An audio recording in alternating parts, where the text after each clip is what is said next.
Hi guys, welcome to another episode. Today we're doing this episode like this. It is beautiful spring weather here in Toronto, and it's got me to get this hat out and feel a little bit of the vibe inside. And this is an invitation to you to perhaps bring in some element of fun into your day and not take life too seriously.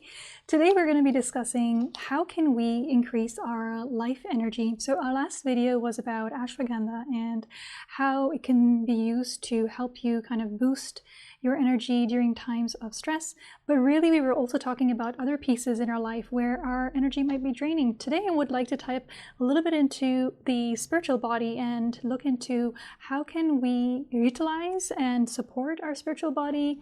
We're also going to get into topics such as what is consciousness. There's so many different definitions out there. If you are interested in this, please stick along for the entire video. Okay, so what is consciousness? Now, when we refer to consciousness, we're talking about the awareness, the soul that's within you that is interacting with your physical body.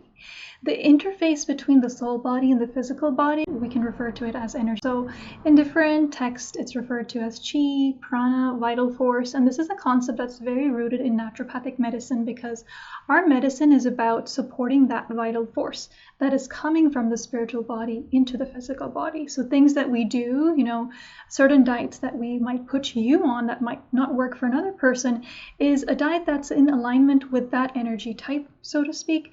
And all consciousness, as I believe, comes from God's consciousness. So if I were to recap, consciousness is described as the realm that exists beyond the physical body and manifests as awareness, intuition, or your connection to higher states of being. And often we find people seeking this higher state of being through, activities. This could be going in nature, using substances. So those who go for the spiritual retreats, there is a certain element that has to be nurtured. Otherwise, you start to feel the deterioration in the physical body. Now, different belief systems interpreted in various ways. In metaphysical teachings, the spirit body is seen as this energetic field or aura that interacts with the material world. In religious views, it represents the soul or the external aspect of a person. Now, this consciousness in you is your vital force energy that can be directed in many ways. And we can either allow it to flow and preserve it, or we can direct it in ways that will drain us or offer resistance to this energy. Now, if I allow my geeky side to come in, which is the physics side of me, I'd like to explain this using the example of a copper wire and a silver wire, right? Silver actually conducts electricity much better than a copper wire, and that is because it offers less resistance to the flow of electricity. So similarly, from your soul body, think of that as your source. This is kind of where the electricity is coming from, the energy is coming from, and then it's going to integrate into your body. There are things that can offer resistance to it, and today what we're going to be talking about is the resistance of your thoughts, or having excessive thoughts or emotions that can offer resistance to that force, and then that is, I guess, interpreted as draining your vital force. So being selective about your thoughts and putting them into action allows a flow of vital force. I want to repeat that point again. So when you take from your source, your consciousness, and it is met with no action, then that itself becomes the resistance. Because there's some of us who have a creative flow, we have ideas, but we're not meeting it with action. And this is where the energy becomes stagnant. It is this in-between place where your emotions and your thoughts can pile up and cause irritation and agitation. Now, this serves a purpose because those thoughts are coming from consciousness. Those emotions are coming from that source. They're telling you to do something. And if you're staying here and you're being stuck, for sure you're going to feel restless, anxious, irritated, unfulfilled, and a whole slew of issues. What would happen if we took one thought and put it towards action and bring something about it and offer one less resistance to that flow of energy? So if we were to pursue one singular thought and create something out of it and make it a physical thing, we'd find a lot more fulfillment. We would feel like we're in flow of life. And this is what a lot of us are chasing. This is the high, so to speak, the energy that we want to be in, the fulfillment that we all would like. So often I'll hear people say that I am in my flow or I'm in my creative flow. And this is really you taking ideas from that conscious stream and getting that creative thought out in a form of expression. This could be writing, this could be speaking, this could be art, it could be dance. And when we start to tap into that, we start to experience life. So this is the life force that we're talking about. So it's kind of like a tap. It is endless, and you can take from it and do what you want with it. Beautiful things can be made out of it. I now want to give you the analogy of what if we just take and take and take and we're not doing. So when we start to collect, so think of an open tap and there's a sink, and then all the ideas, thoughts, and flows are just kind of filling into the sink, and then that sink is full of water. If we leave that there and there is no drainage system, right, you're going to experience murky water. It's going to develop a smell. Some things are going to grow there. This is the overthinking that can happen in us. This is where we can then spiral into negative worries and that sort of a thing. Not all thoughts are going to be negative, but it's when it's sitting there and we are not kind of being selective about it where it has a tendency to. So I'd like to share this picture, which is something that I thought was really important and powerful to teach people, because we think we are our thoughts and we become our emotions and our thoughts. But really what I'm teaching people to do is sit back in your consciousness, in that soul body of yours, and experience the thoughts that you have, because your power here, the energy here is endless. And once you start to observe your thoughts, you start to note that it has less power over you. So in this diagram, you can see here, we're using the mind. The mind is now forming thought, and as a result of it, you're experiencing emotions in the body. Okay, this can lead you into positive states or negative states, and often we know psychology states that most of our thoughts, about 80-90%, are negative to begin with. So you're going to be swinging with those thoughts into negative emotions and positive emotions. A more healthier way to experience life is to sit in consciousness.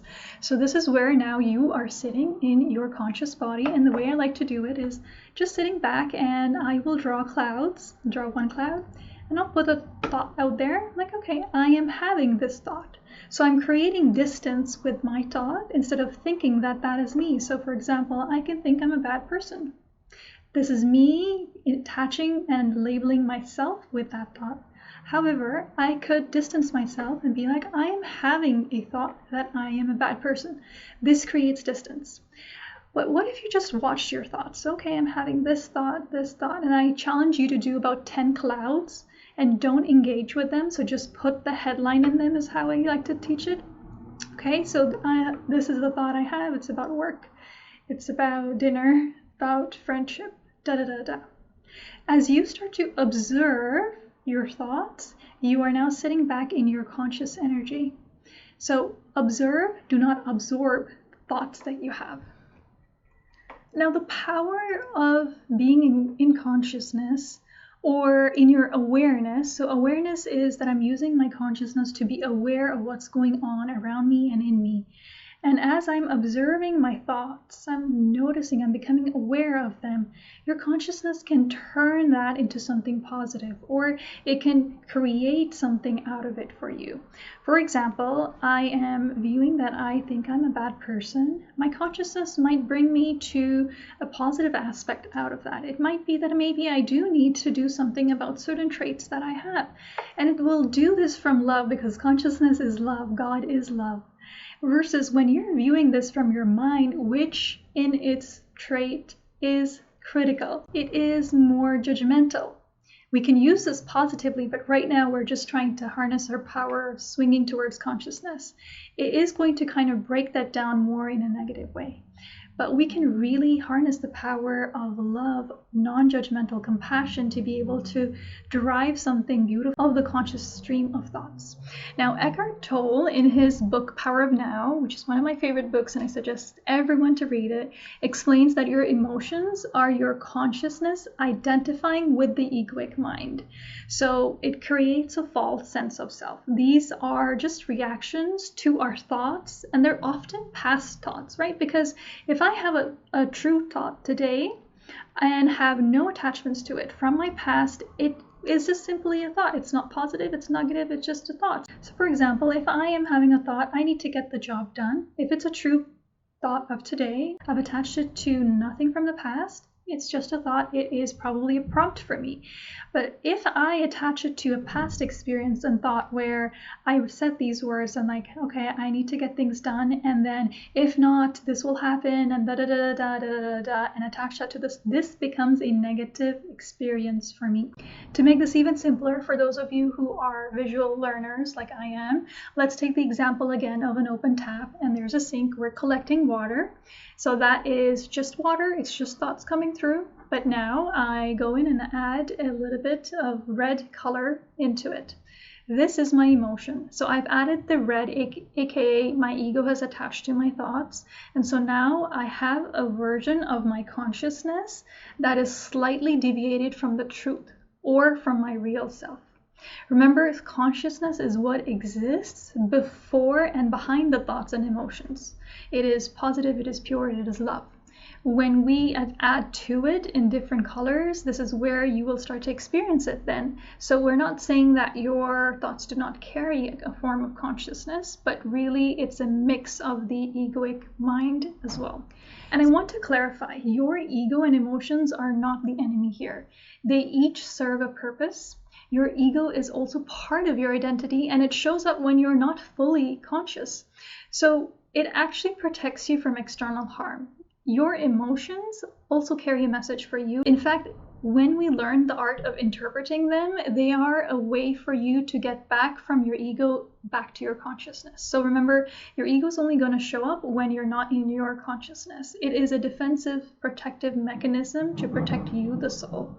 And when you are here, God has designed us beautifully that you will have emotions as kind of signals telling you, just like the indicator or the engine light going off in your car telling you, hey, pay attention, and your emotions can be used as a way to bring you back into your consciousness. And how beautiful is that?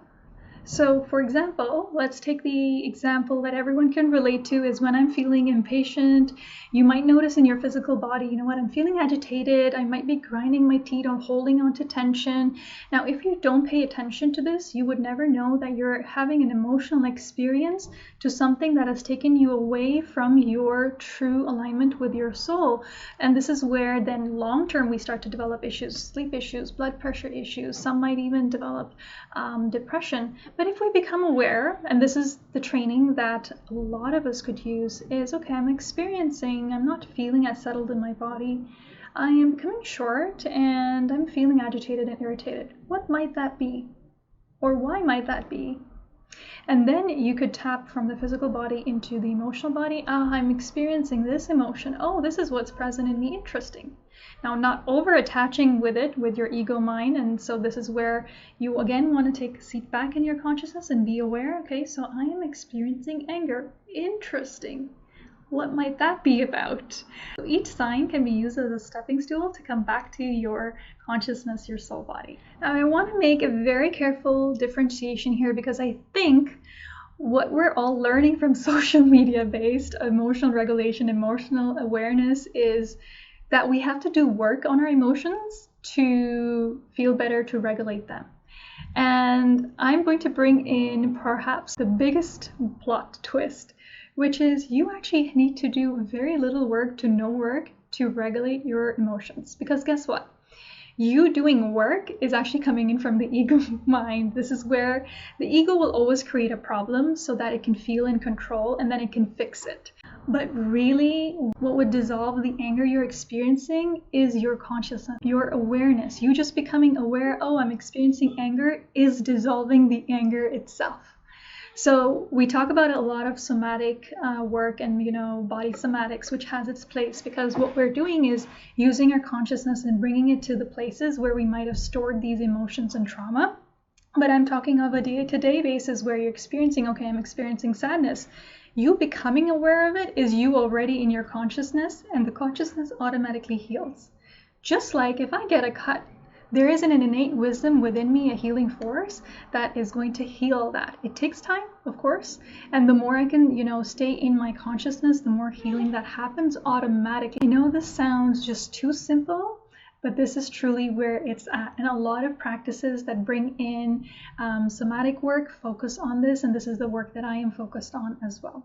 So I call this coming home, coming to your truth. So using the awareness of my consciousness, I can pay attention to the thoughts I'm having or had, the reaction that I had in my body as emotions, anger, whatever it be, but it no longer grips me. And this is where I know I'm in my consciousness. So I can use the emotion as a way to learn more about my conscious body, about my soul body, because each one of us are created different in our levels and varying degrees of consciousness.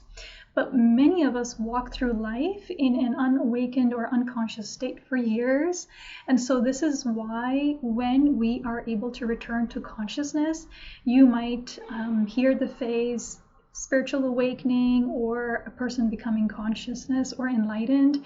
It simply means you've awakened from the slumber of your ego and the mind and returned to your true state. Now we're going to have a bit of a sidebar and talk a little bit about the ego, but those of you who would like to know more practical ways of working on consciousness and how can you practice being in your consciousness, you can jump forward to the next timestamp. So your ego is also something that God has created within you, and this is where I say it's not the enemy. In fact, you want to befriend it, you want to understand it. And your ego forms when it's wounded, when you're wounded in yourself. And really, wounding happens when we are disconnected from our consciousness. Your ego comes about when you need safety. So for example, let's say you took something personally, and I'll share a recent example. In my friend group, I like to be very present in conversations. It's my language of love, but when I don't receive it, it can really hurt. Or if a message kind of isn't, if I, put a deep message out there and it hasn't been responded to, and, you can take it personally, but it's really not about you, but it can feel powerless and you feel like you can't do anything. What your ego will do is create a problem that doesn't exist and make it about you, because the ego is about the me identity. Like, what about me? So the first thing is, it will take something personally and attach meaning to it, hence creating an issue. And then, if you create an issue, then you can kind of control and fix something. The issue is that there was no issue, there was no problem to begin with. So for example, if I am met with silence to something that I put out there, then my ego is going to create a rule and a problem. That silence means I'm not valued. And this again will come from a past experience, and this is why it's important to do your past experience work, is so that you can be present with just what shows up. So I'm not valued, and then it will create, so problem has been created, and then it's going to want to fix it. And there are two ways of fixing it. You either point blame outward or you fix it internally. Externally would be maybe you start a conversation with your friends from a place of ego, which is different than when you have a conversation with your friends from a place of understanding, which is your heart. So that is the external way of fixing. An internal way of fixing might be you dive into self-help books, therapy, podcasts. I'm not saying these don't have their places, but please just bear with me and understand that sometimes we're doing all this work to serve the ego. So that's not the issue. The issue is the wounding. Where you got hurt is where we have to go and resolve it. And so visiting that wound, which is within you, okay, what am I experiencing? Where is it coming from? Often it's going to lead back to a past experience. Learning that skill is really important, because all you have to do is go to the wound, meet it from a place of consciousness, and hold it and nurture it. It transmutes on its own. It will heal on its own. All it needs is your attention. Remember, there is no real issue here, but the ego is making an issue. There is only pain and a memory you hold of it. So let's say I did get hurt because I didn't get a response. I can simply hold on to that hurt and attach no meaning to it as to this means that I am not valuable or cared for, etc. Okay, I'm experiencing hurt, holding it within me and being present with it every day for a few moments, few seconds. It will heal. And this is the power that each one of you come into this world with. You have the medicine and healing force within you. It's like that cut, it starts to heal on its own. With these hurts, we just have to direct our focus to it. Now jumping back to some of the practical ways where we can practice sitting in our consciousness. So before we begin, I'd like to state something that I've borrowed from Eckhart Tolle. He says, "I am not my thoughts. I am not my emotions. I am." And this is so powerful because it gets you to take a seat back in your consciousness. I am in the now. I am, and that's it. So this is something that I started to practice, just, affirming to myself every day and repeating whenever I found myself to be overwhelmed with my thoughts or my emotions. There's a lot of peace in that statement. Now let's get into how do we identify if we are acting from our thoughts or from our consciousness. The egoic mind, so we want to differentiate between the voice of your mind and the voice of your consciousness. The egoic mind strives to create labels, division, and judgment. So for example, I am mean, or I am slow, or I do not do enough. Now these thoughts will come from conditioned beliefs that you were programmed with from past experiences, childhood experiences, societal expectations. So you're attaching it to yourself, and it's usually based on fear, comparison, past or future thinking. The voice of your consciousness will reflect more about your essence. Who are you beyond judgment, limitation? For example, I am nurturing, I am present with others, I am compassionate. So consciousness is more in the present, it's non-judgmental, and it's rooted in self-acceptance. So if you're looking to increase your energy, your life energy every day, and this could be just for you to feel like you can get through your day, feel less drained mentally, really you'd have to come down to the level of the quality of the thoughts that you're experiencing and how you can kind of regulate through those emotions and come back into your consciousness. Use your thoughts and emotions as a way of coming back to your consciousness. And how to do that is the next step. So I'm going to invite you to do a daily practice, and this is where, let's say something annoying happens, something that's happening out of your control at work, at home. Do not judge it, do not label it. Try to just observe it. Remember, observe, do not absorb. If you don't label it as good or bad, you're able to be present in your consciousness. There is going to be this urge to label it as a thought. So for example, I am sick of this happening again. And then your emotions will try to latch on. There will be, frustration that wants to come out, anger that wants to come out, maybe fear, feeling stuck in the situation. My coworker says this every time, and I don't know, I feel trapped. But what you're going to practice doing instead is to observe. Let's say a coworker is making a passive-aggressive comment. Okay, she made a comment. That's it. Do not assign a judgmental thought to it. It's going to be really hard in the initial phases, but I promise you it's like a muscle, it gets easier. Now for past existing emotions and thoughts that you have, you can do the same, bring them up. So what thoughts are you having and emotions? And remember, it's your consciousness that dissolves it, you becoming aware of it, that reforms the thought energy and the emotional energy back to your consciousness. So this is how you gain access back to the lost energy in the form of conscious energy. Remember, energy cannot be destroyed, it can only be converted. And so as you become conscious, you are able to kind of construct it back into its original source. Another exercise we can reinforce is the art of being present. So every day in small chunks, either at a particular time or the time through your day, for example, when you're about to pray or you're making your tea, your coffee, something mundane, even eating your meal, you're just going to hold on to the presence there. Really be present with what's happening around you. Pay attention to it. Live that moment fully as possible. Now, something that I have been really lucky to have is someone who is ahead in the game of me in this journey, and I'll refer to that person as my mentor. Eckhart Tolle gives the example of when you take a log out and put it next to a log that's already lit and on fire, it is easy to light the second log. dog. The same goes for state of consciousness. Being near to someone who is able to hold on to presence, being present and in their consciousness much longer than you, will allow you to also just come up online. Surrounding yourself with these blocks of consciousness can be really beneficial, and you can go into nature. Animals, children are so present and conscious. This is a way for you to connect with that level of consciousness. You could say a mantra or adhkar where you're just tapping into God consciousness, and this is a way of stopping those thoughts by interrupting them. There are many spiritual places, and it doesn't matter what faith you are, if you're Christian, Muslim, Buddhist, you go to these places where light already exists and pray there. Develop a relationship with that place. Just sit there if you don't know what to do. Just even sitting and being there, being in the presence of people there can be really beneficial.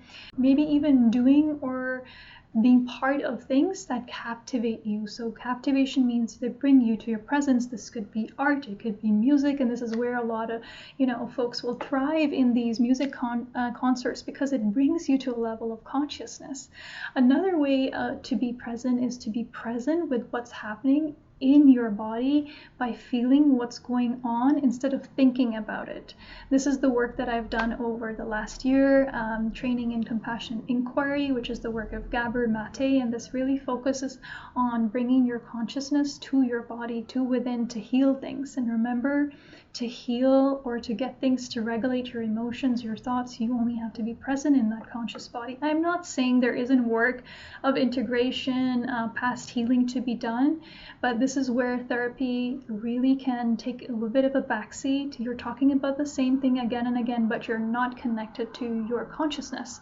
So you're only going to be in your thoughts, but there's no healing force coming to it, if that makes any sense. The same goes with emotional regulation. So just being aware of emotions. So I'm experiencing my emotions. I'm going to let them kind of, I'm going to experience the emotion. If I have anger, I'm going to allow it to be. I'm going to have, voice my sadness, my fear. But again, you're disconnected from your consciousness. So where is the healing of the emotions going to occur?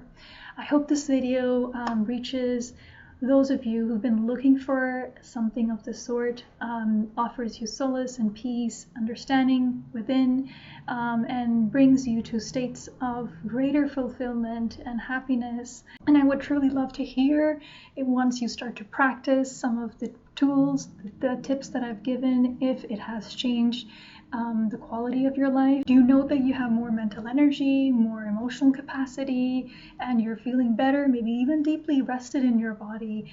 It was so special for me to come across this knowledge, and of course it was a period of years, but this is where you start to grow in the best way possible and become more of you.